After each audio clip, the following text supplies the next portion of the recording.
Buenas tardes y muchas gracias de nuevo al Organillo por permitirme estar aquí con todos vosotros. Muchas gracias a los asistentes por su presencia. Y recordaréis lo que estuvisteis la anterior vez que estuvimos hablando de la identidad de la Unión Europea, que terminamos definiéndola como una institución que es una comunidad comunicativa en la que los miembros han renunciado a la violencia como principio de trabajo y se han comprometido a resolver todos los problemas que puedan tener entre ellos mediante el diálogo, en un diálogo institucionalizado. Esto es muy importante, es decir, no es un diálogo de que, bueno, ya te llamaré o la próxima vez que nos tomamos un café hablamos, sino que son instituciones permanentes de debate continuo, que son el Parlamento, que son la Comisión, y ahí se resuelve todos los problemas. ¿Con qué compromiso? El objetivo de la Unión Europea es la paz. Y tenemos un ejemplo, que a las 24 horas del Brexit ya hay una autoridad británica diciendo que lo que tiene que hacer Inglaterra es declarar la guerra a España para conservar Gibraltar. No se puede salir de la Unión Europea porque tiene consecuencias.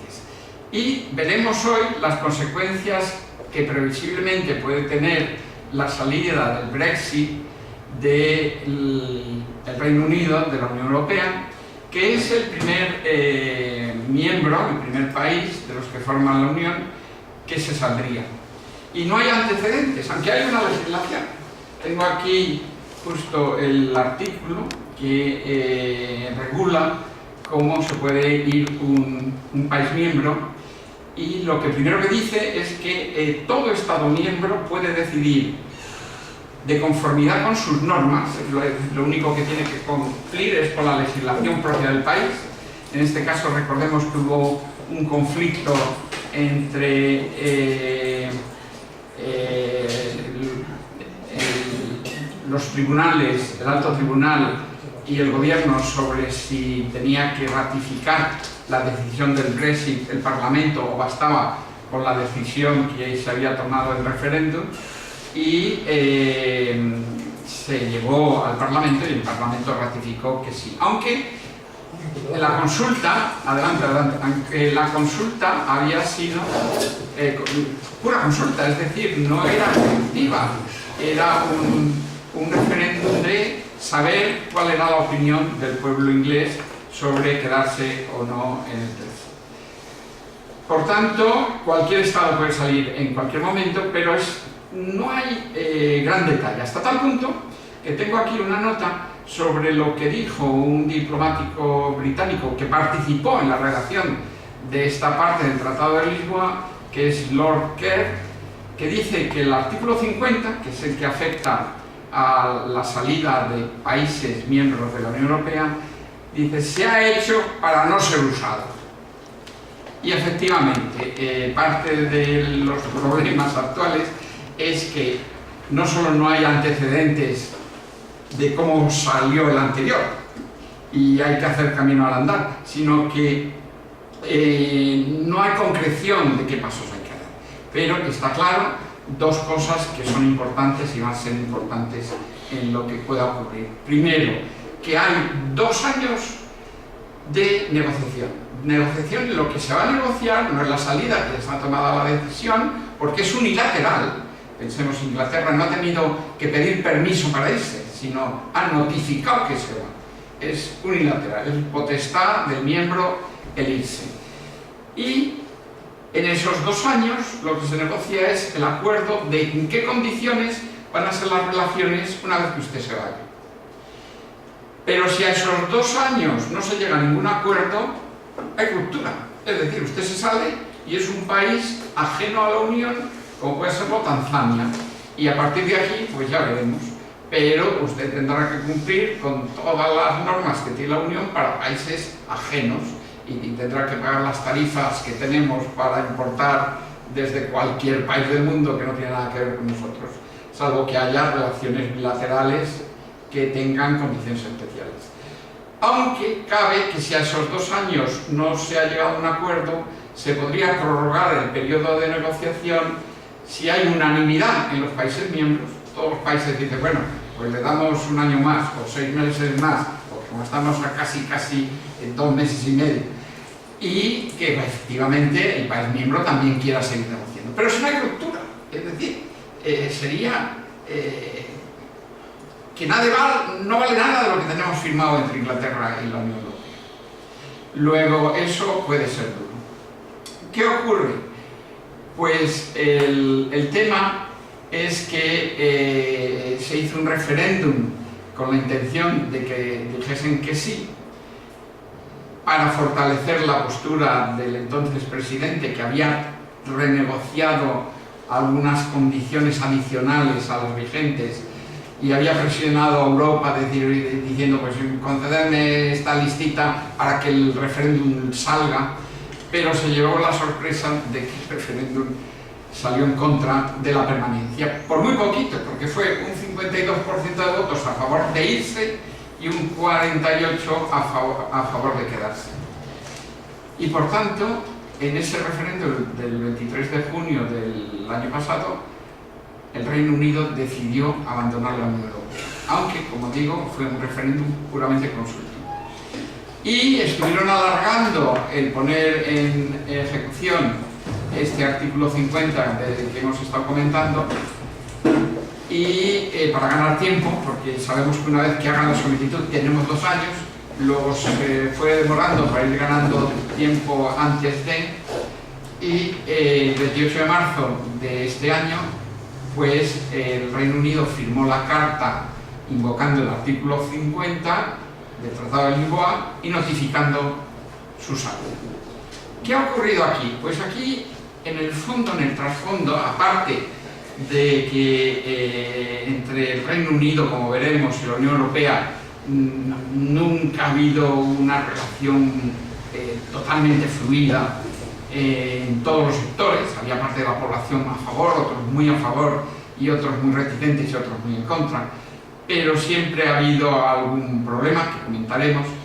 Pero en este momento teníamos una situación que luego estamos viendo propicia a los populismos. Es decir, hay que entender el Brexit en el trasfondo del populismo.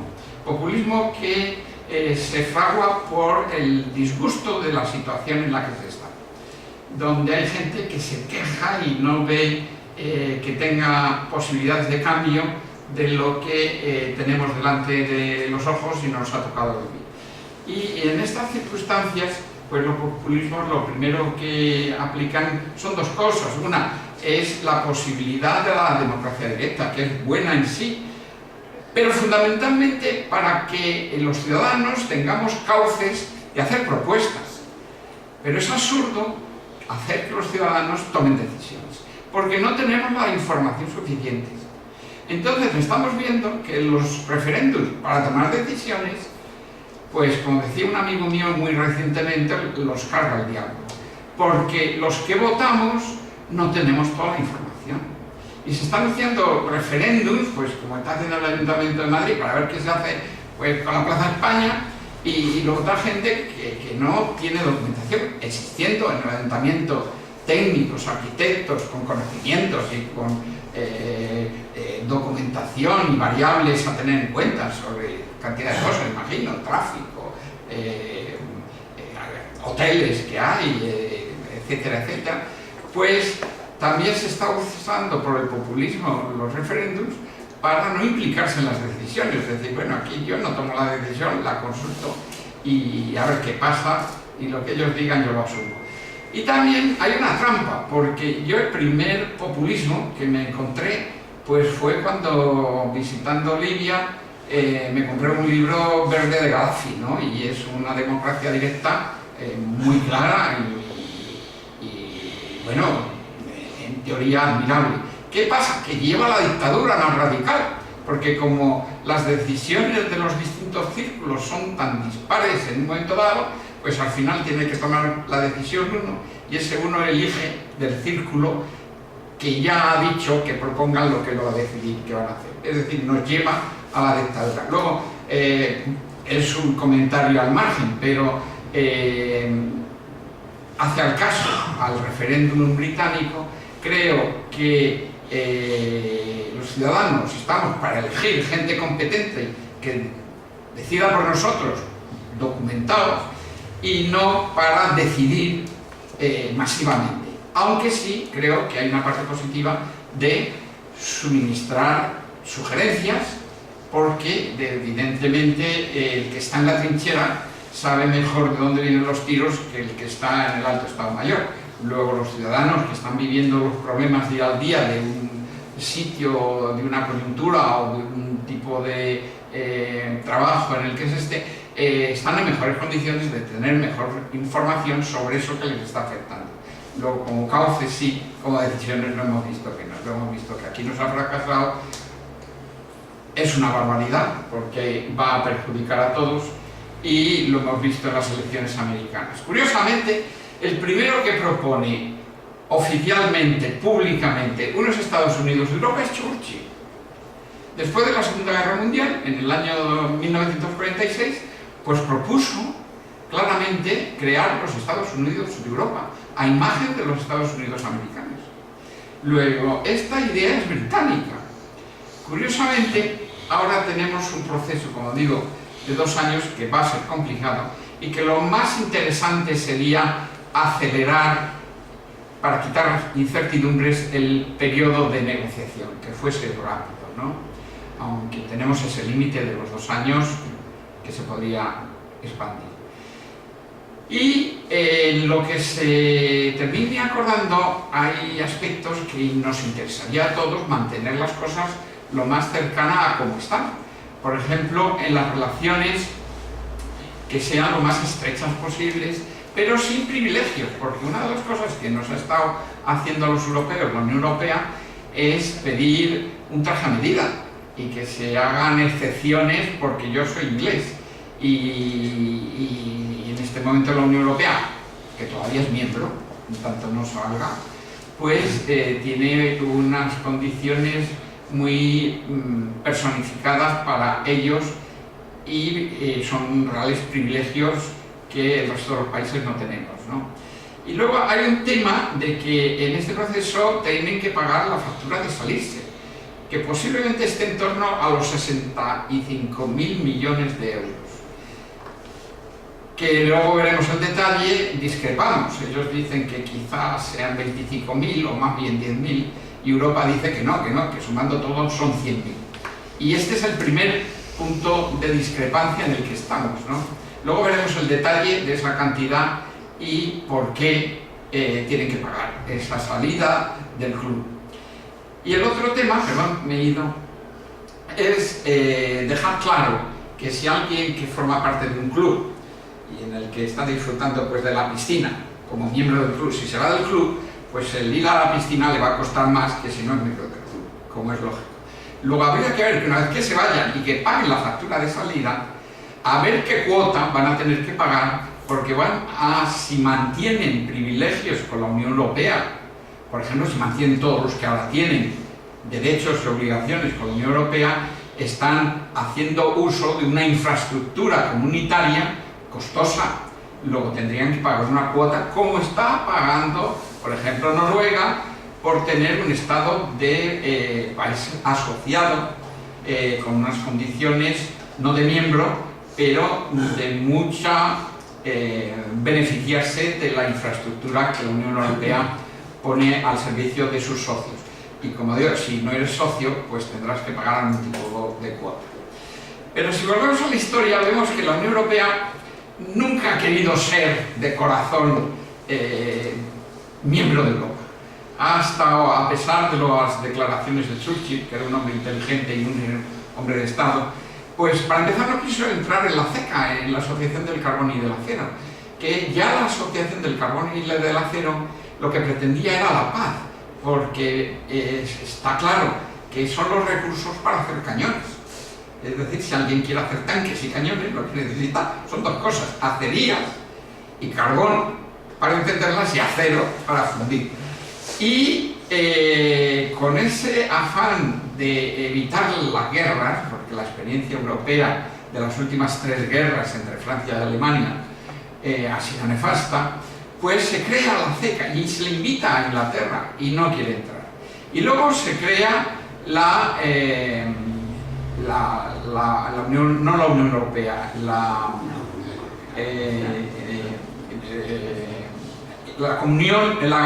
Comunidad Económica Europea, la CE, y tampoco quisieron entrar.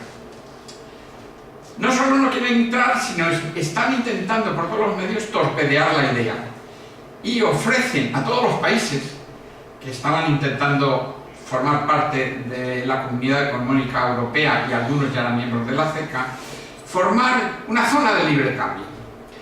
Y los más reticentes a entrar a la Comunidad Económica Europea, que eran los que formaron parte de la EFTA, siguieron la invitación inglesa y se asociaron a la EFTA como zona de libre cambio. Fueron Noruega, Portugal, Suecia, Suiza, Australia y Dinamarca. Y luego se unieron, Austria y Dinamarca. Y luego se unieron Finlandia, Islandia, Liechtenstein, y últimamente se terminaron uniendo incluso países de América del Sur, que formaron parte de la EFTA.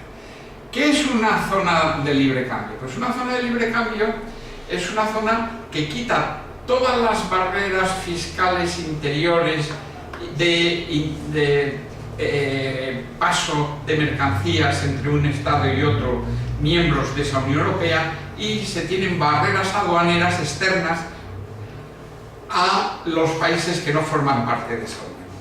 Pero esto tiene una complicación administrativa tremenda, porque requiere que toda mercancía, como cada Estado tiene sus tasas aduaneras, han quitado las interiores, pero mantienen las de fuera, pues es como una almena de distintas alturas de muralla. Es decir, si entra un producto canadiense por Austria, paga una tarifa, y luego si va a ir a Dinamarca, pues hubiese tenido otra tarifa entrando por Dinamarca. Pues hay que saber por dónde entrar. Entonces, cada mercancía tiene que tener un pasaporte, un documento que se llamaba el certificado de origen. Usted de qué país vino y por dónde entró y por dónde va pasando. Y es una complicación administrativa tremenda. ¿Cuál es la solución? Pues evidentemente poner la misma tarifa exterior para todos. Y eso es un salto cuantitativo, cualitativo y una facilidad tremenda, que es hacer una unión aduanera. No solo quitamos las aduanas interiores, sino que las exteriores las unificamos. Entonces nos da lo mismo que nos venga ese salmón canadiense por Portugal o nos venga por Noruega, porque paga lo mismo, y nos da lo mismo que luego termine en un restaurante en Hungría o termine en un restaurante en París. Pero ellos querían la zona de libre cambio, porque lo que pretendían es que a sus productos y sobre todo a sus servicios, que es la parte más importante también en este momento, que son servicios bancarios, asesores, legales, consultorías, sin pagar ningún tipo de impuesto ni tarifa aduanera. Lo que querían es que a Inglaterra le formar parte de dentro y que no le importaba lo que a ellos le viniese, mucho de ello desde la Commonwealth, desde Australia, desde Canadá. Y su obsesión es unión aduanera de yo exporto a ese gran mercado que se está formando sin pagar aduanas. Pero el mercado común empezó a ir mejor porque evidentemente es una ventaja, mientras que la EFTA se ancló como zona de libre cambio. Luego, en los primeros años empezamos a tener que la Comunidad Económica Europea, una vez hecha unión aduanera, fue estupendo. Pero si ya hemos quitado todas las aduanas interiores para las mercancías, las quitamos también para el capital, de forma que se puedan pasar fondos, y para las personas, lo que tenemos es un mercado común. Y Europa dio el paso y montó un mercado común. El mercado común sigue teniendo unas aduanas, que son el banquito de cambio en cada frontera. Os acordaréis que cuando estaba la frontera, pues en Irún había sitios donde tú dabas pesetas y te daban francos. Y es un retraso, porque tienes que parar el coche, bajarte al banco, es como si hubiese una aduana. ¿Cuál es la gran siguiente ventaja? Pues una unión monetaria, tener el mismo dinero y poderte ir de aquí a donde vayas sin tener que cambiar a mitad de camino en la frontera o antes de eso. Luego Europa también dio su paso, mientras que la EFTA seguía anclada como zona de libre cambio. Con lo cual Europa cada vez iba mejor. Hasta tal punto iba mejor que Inglaterra solicitó entrar. Y se encontró que el general de Gaulle dijo que no daba el sí, que tenía que ser por unanimidad de todos los países en ese momento a que entrase Inglaterra, porque él dijo que como país insular no tenía el espíritu continental, fueron más o menos su palabra, por decirles no te queremos. Hay que conocer, entre comillas, la historia, ¿no? Recordemos que de Gaulle estuvo en la Segunda Guerra Mundial en Inglaterra, es verdad que fueron aliados, pero le debieron ningunear en todo momento al pobre de Gaulle durante la Segunda Guerra Mundial, y los conocía muy bien a los ingleses. El caso es que les vetó. Pero cambió el gobierno y pasaron de conservadores a laboristas y volvieron a solicitar unos años después. ¿Y qué pasó? Pues que el general de Gaulle les vetó. Y volvieron a pasar años y afortunadamente ya, que pensamos que fue en 1961 la primera solicitud, fue en 1973 cuando el Reino Unido entró, porque de Gaulle no es que hubiese muerto, sino que ya había dimitido, ¿no? Pero bueno, estaba fuera de la vida política. Increíblemente, entrando en 1973, en el 1975, 2 años después, plantean un Brexit y plantean un referéndum para salirse. Y afortunadamente, en ese referéndum, digo afortunadamente, pues el pueblo inglés votó que se quedaban, pero a los 2 años de entrar votan salir. Luego era un amor no a primera vista romántico, es un matrimonio de conveniencia clarísimo, ¿no? Bueno, pues tenemos que en el 1987 la señora Thatcher nos dice que está Inglaterra pagando mucho de cuota por pertenecer al mercado común y que le tenemos que hacer una rebaja. Y justifica la rebaja porque la participación en la PAC del Reino Unido es bajo. ¿Qué es la PAC? La PAC es la política agraria común. La política agraria común ha tenido muchas críticas, sobre todo de los países exportadores de bienes agrícolas, fundamentalmente de América del Sur, o de África, o del sureste asiático, pero hay que entender lo que es la PAC. La PAC es una política donde se subvencionan los productos agrarios europeos porque no son competitivos con los precios del resto del mundo, sobre todo de esos países como Brasil, que tienen una gran producción a muy buen precio. ¿Y por qué esto es así? Pues porque lo comentamos un poco en las preguntas del otro día, porque en Europa hemos pasado mucha hambre. Hemos visto cómo la Unión Europea sale por intentar salirnos ya de las guerras, pero la PAC surge para impedir volver a tener hambre. ¿Por qué? Porque si en un momento dejamos de subvencionar la agricultura europea y la ganadería, y en un mundo globalizado hay tantos países mucho más competitivos, nos quedaríamos sin plantar tomates ni verduras, porque los compraríamos de Marruecos muchísimo más baratos y a lo mejor más sabrosos. Pero nos podemos fiar del resto del mundo, en la experiencia de años que tenemos. La PAC nos asegura que si hubiese un bloqueo, en Europa seguiríamos comiendo y no pasaríamos hambre. Yo soy un defensor de la PAC. Nos está costando dinero, es decir, estamos comprando patatas más caras que las que compraríamos si no existiese la PAC, porque estamos subvencionando con fondos de la Unión Europea a los agricultores, y el principal beneficiario es Francia, y el menos beneficiado era Inglaterra. Y dice, oye, como a mí de fondos de la PAC no me vienen, yo voy a dejar el porcentaje del presupuesto que se dedica a la PAC, a mí no me lo carguéis. ¿Por qué? Porque no importa suministrarse de Sudáfrica o de Australia o de Canadá, que siguen estando en la Commonwealth. Y le dimos la razón, porque no se vaya. Hubo negociaciones, hubo discusiones, hubo un tira y afloja, pero al final Europa accedió a que el cheque británico fuese los 2/3 de la diferencia entre lo que el Reino Unido aportaba y lo que recibía, fondos de otros tipos de proyectos, ¿no? En tecnología, etc. Y le dimos el cheque británico famoso. ¿Qué va a pasar cuando se produzca la salida? Bueno, pues para empezar vamos a tener que un retroceso. Va a debilitar a las dos partes, porque el estar unido beneficia, ¿no? Lo vemos a nivel empresarial.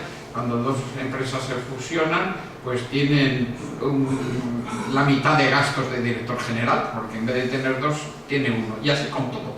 Es decir, hay gastos generales de la administración de la Unión Europea con Inglaterra dentro, que nos sale mejor, pero además tenemos sinergias, cosas que uno aporta con el otro, y tenemos proyectos comunes que no podríamos acometer si fuésemos los países europeos solos. Por ejemplo, el proyecto espacial europeo no se podría acometer por un país europeo solo, aunque fuese Alemania o posiblemente Francia, ¿no?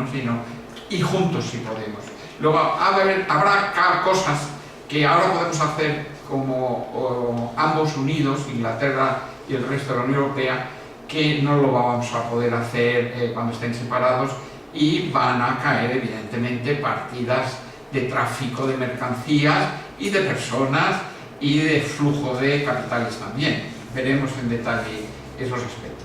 Habrá una oportunidad para Gibraltar o un conflicto, ¿no? Ya vemos que levanta pasiones. Y lo que sí es que vamos a tener unas negociaciones duras, se está viendo ya, y va a haber enfrentamientos. Lo que se ha visto inmediato es que la libra se devalúa. La confianza sobre las posibilidades que Inglaterra va a tener a nivel económico fuera de la Unión Europea, la sensibilidad de todo el mundo y sobre todo del mercado financiero es muy negativa. Y está el grave problema de los residentes. Es que nosotros tenemos cantidad de ingleses viviendo que ahora tienen seguridad social, muchos de ellos jubilados, muchos de ellos integrados, muchos de ellos que se han comprado una casita en la costa y que van a dejar de ser miembros de la Unión Europea. Luego van a tener que, de entrada no van a tener un seguro médico, que no van a tener, ya han tenido un problema inmediatamente, que al bajar la libra, pues su jubilación en euros se redujo y ellos consumen en euros, ¿no? Pero también tenemos un montón de residentes españoles en Inglaterra trabajando. Acordaos de los grupos de enfermeras que han estado yendo en Inglaterra, ¿no? Hay muchos españoles que están trabajando en el Reino Unido y han llegado y sin permiso de trabajo, han firmado con quien les ha dado trabajo y se han puesto a trabajar como miembros de la Unión. Luego, esta situación de los residentes quizá fuese, si yo fuese uno de los negociadores, la que había que intentar mantener como está, lo más posible, de que a las personas no les cambiemos el estatus por vivir fuera o dentro del Reino Unido o de la Unión Europea. Aunque pensemos que una de las motivaciones que han tenido los ingleses para denunciar el seguir siendo miembro ha sido el problema de la emigración. Que la mayor partida de emigración y el populismo inglés lo que ataca pues son a los polacos. Siempre sale, pues a lo mejor en la televisión inglesa una señora llorando que tenía un trabajo pero que al final no se lo dieron y se lo dieron a un polaco. Pero claro, es que los emigrantes no solo consiguen empleo, es que también gastan y desarrollan la economía porque contribuyen a la demanda. Luego el emigrante sí gana dinero, pero se lo gasta en el país que está. Luego, ¿qué está ocurriendo? Que habría que valorar la contribución positiva o negativa del emigrante que está trabajando. Claro, el emigrante que por desgracia hay que subvencionarle, pues como el nacional que hay que subvencionarle. Pero en Inglaterra el emigrante está muy mal visto. Y ya digo, está casi mejor visto la población pakistaní o hindú de migrantes en Inglaterra, que ocupan barrios enteros y a veces casi ciudades enteras, que en los polacos. Y los polacos son miembros de la Unión Europea. Problemas que va a tener la factura de salida. ¿De dónde son esos 100.000 euros que dice la Unión Europea? Esos 25 que dicen ellos, pero que creen que son 10, o esos 65 que calculan muchos y son las cifras que yo he tomado nota. Pues primero las pensiones de los funcionarios, y no solo los británicos, los funcionarios que han sido funcionarios de instituciones europeas, que han trabajado de traductor en el Parlamento Europeo y se jubilan, pues hay que pagarles la pensión. ¿Y quién les paga la pensión? Pues si se han jubilado, han estado trabajando en Europa mientras Inglaterra estaba ahí y han sido empleados de la Unión Europea con participación inglesa. Luego, si se jubilan, la jubilación se la tendrán que pagar tanto Inglaterra como el resto, ¿no? Siguiente tema, las partidas pendientes del presupuesto. En este momento está vigente el presupuesto 2014-2020, es decir, el presupuesto europeo se hace por quinquenio, por 5 años, porque suelen ser proyectos muy importantes. Por ejemplo, los planes aeroespaciales, o la participación en el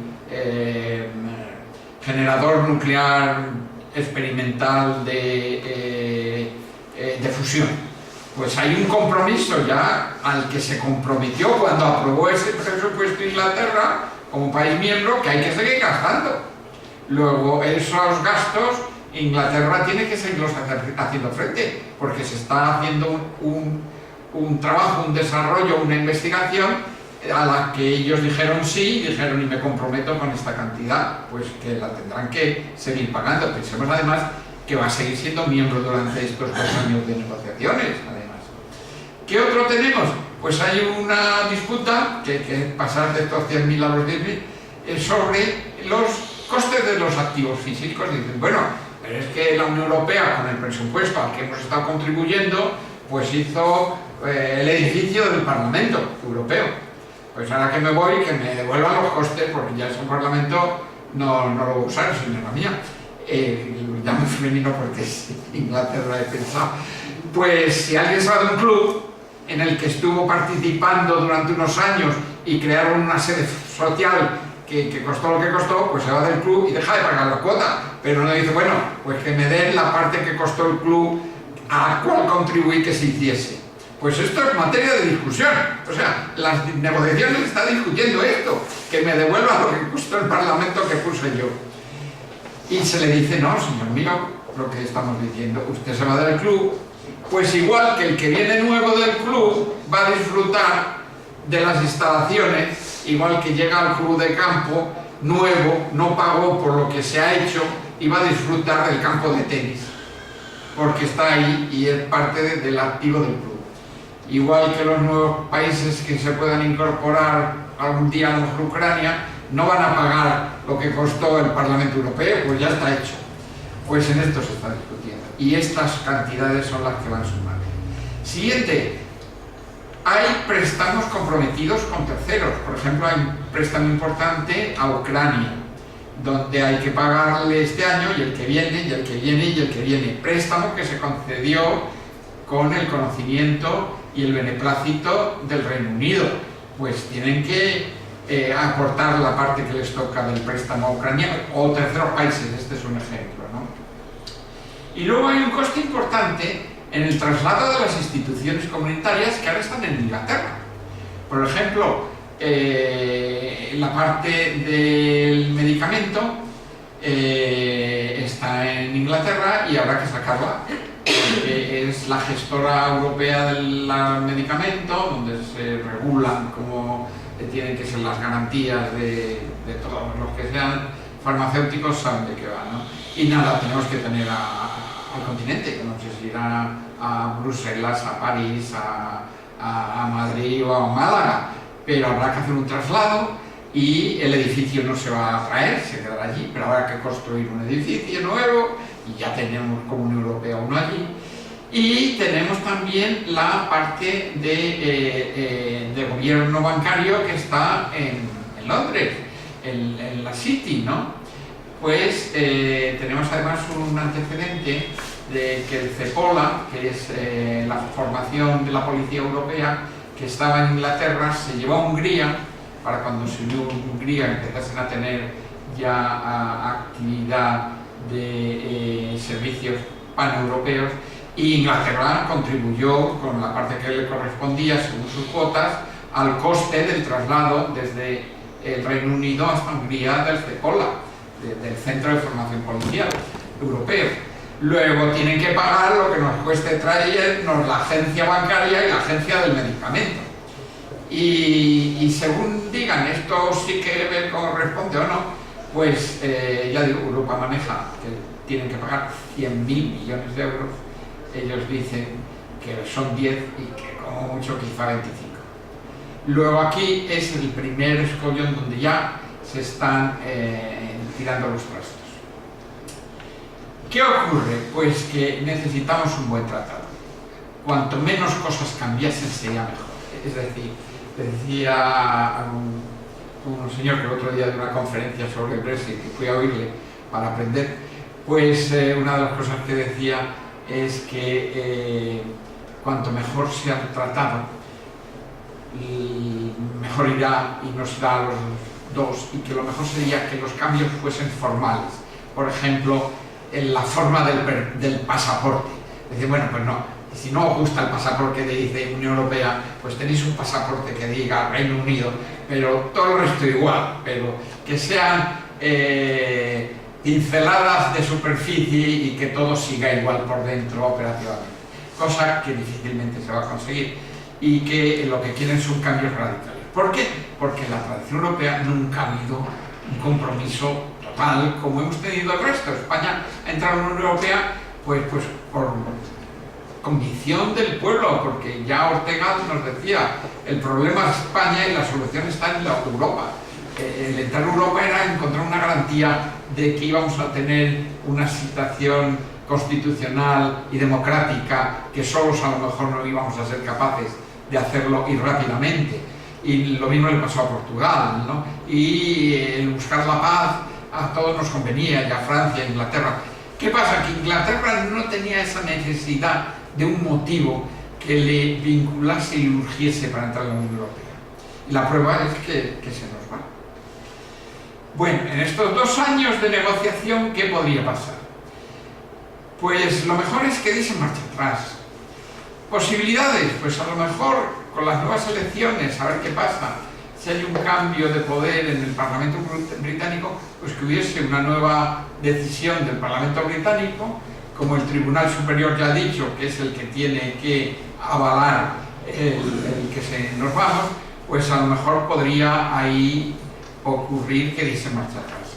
Cuando vean la factura de lo que tienen que pagar, lo que van perdiendo, las quejas de los jubilados que tienen en la Costa Brava, y que se haga un nuevo referéndum, porque el anterior fue consultivo, y luego que entre un nuevo gobierno que fuese pro-europeo.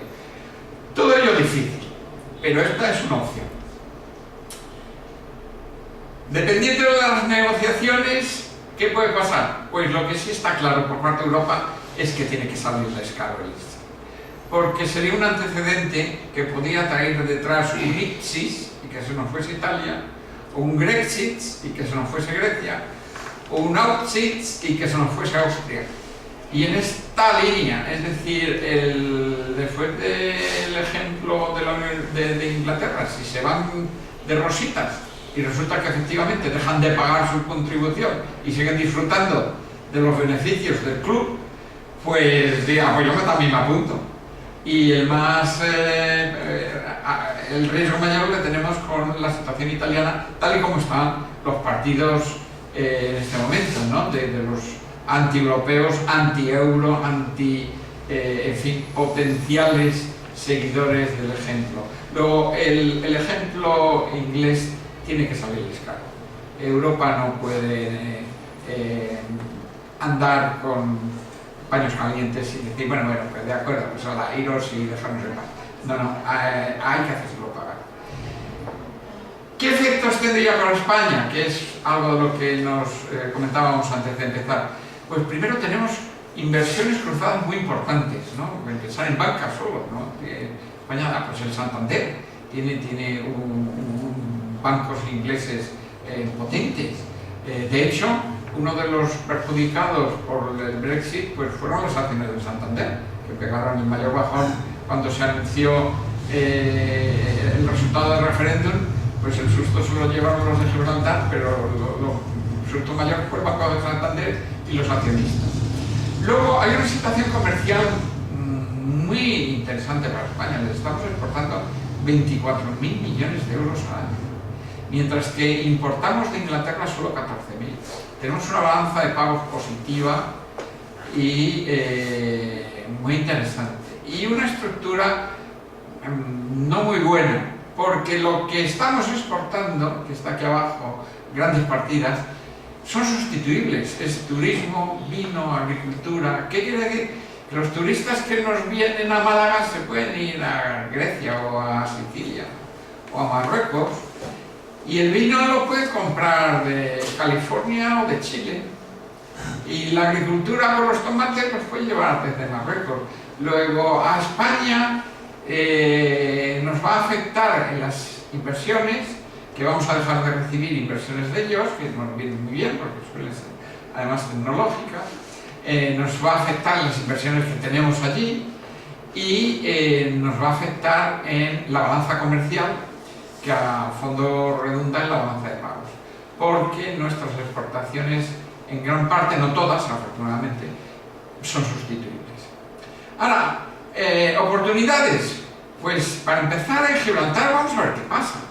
Aunque yo creo que el gobierno lo está vendiendo mal, ¿no? Porque no puede salir en la prensa el tema de Gibraltar, pues tiene que empezar a tener doble nacionalidad. No. España no quiere que Gibraltar tenga una doble nacional. Ellos se salen de la Unión Europea. Y España le da la opción de que no les ponemos la frontera que vamos a tener que poner con todo el que no está en la Unión Europea, si llegamos a un acuerdo de que tengan dos banderas en el peñón, porque entonces sí podíamos hacer la vista gorda de que de alguna forma parte de la Unión Europea y no poner otra vez la verja. Pero los que se salen son ellos. España no dice, oye, que te vamos, no, usted dice, me voy, póngame la verja. Y nosotros les damos la opción de, si quieres no te la pongo, hago la vista gorda, tienes que poner doble nacionalidad y una banderita al lado de la otra y un doble gobernador, o a ver cómo, pero formas parte de la Unión Europea si te vinculas a España. No lo hagamos al revés, son ellos los que se van y nosotros les ofrecimos una solución. Pero puede haber una oportunidad. Hay otra oportunidad en la educación. Hay cantidad de gente, estudiantes europeos, alemanes, franceses, sobre todo franceses, que van a estudiar en Inglaterra. Y eso ya no va a ser tan cómodo, ¿no? Porque ya es irte fuera de la Unión. Y es comodísimo estar en una zona donde te sientes en casa. Y los que hayáis viajado, es muy distinto viajar por Europa que irse a Oriente Medio o irse a Vietnam, ¿no? Luego, va a haber oportunidades de que instituciones de educación española, que los hay buenas, las hay muy buenas, sobre todo pues, en empresariales, por ejemplo, potenciarlas para captar ese tipo de clientes, de estudiantes europeos, polacos, húngaros, que se van a estudiar a Inglaterra y que posiblemente busquen una alternativa en el continente. Y luego, la Oficina Europea del Medicamento, pues habría posibilidades de traerla a Madrid o Barcelona. Luego, esta es una real oportunidad. Y por supuesto, la City. Es decir, grandes empresas que están trabajando pues, de abogados o financieras o de consultoras en la City, pues que se pudiesen venir a algunas de ellas a Madrid. Y para eso tendríamos que, en nuestro ayuntamiento, tendría que estar frenar o impedir desarrollos como el de Castellana Norte para tener una infraestructura de oficinas lista para que vengan este potencial negocio de gente muy cualificada, de ingresos altos, que se podrían venir aquí porque tenemos como ciudad mucho que ofrecer, de costes más bajos, de clima mejor, y competir como ciudad para atraer esta gente, y para eso tenemos que tener infraestructuras donde acogerlos. Luego, aquí un mensaje al Ayuntamiento de Madrid que no frene desarrollos que puedan ser uno de los argumentos para esto. ¿Qué puede pasar de esa negociación? Pues 4 cosas. Puede pasar que no haya Brexit, probabilidades muy bajas, lo ideal, incluso con cheque británico. Segundo, que haya un soft Brexit, es decir, que haya Brexit, pero que lo que se cambie sea lo mínimo. Va a haber cambios porque es lo que primero exigen en emigrantes, no vamos a tener la libre posibilidad de ir, por ejemplo, los polacos, y con lo que se diga con los polacos nos va a afectar a los españoles, pero que se mantengan las cosas como están, ¿no? En lo más posible. Segundo, que haya un Brexit duro, es decir, que se cambien muchas cosas, se pongan en tarifas y se pongan restricciones al tránsito y a la residencia y a trabajar allí, pero que sea negociado, que nos lleve sangre, sudor y lágrimas, pero que estemos de acuerdo. Y como peor, pues que llegue la ruptura, es decir, que pasen los 2 años y que Europa diga no prorrogo la negociación porque ya está visto que no vamos a ningún lado y se rompió. A partir de mañana tenéis que pagar aduanas como paga Tanzania o Túnez, y sería lo más duro. ¿Qué pasa? Pues que está previsto en el artículo del Tratado de Lisboa 49, el anterior al 50, la posibilidad de que un país que se haya ido de la Unión Europea pueda solicitar volverse a incorporar.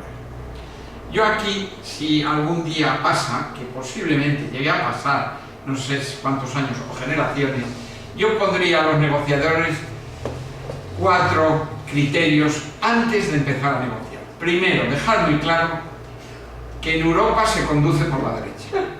Segundo, que en Europa se vive en metros y se pesan kilos. Que en Europa se paga en euros y que en Europa la cerveza se sirve fría.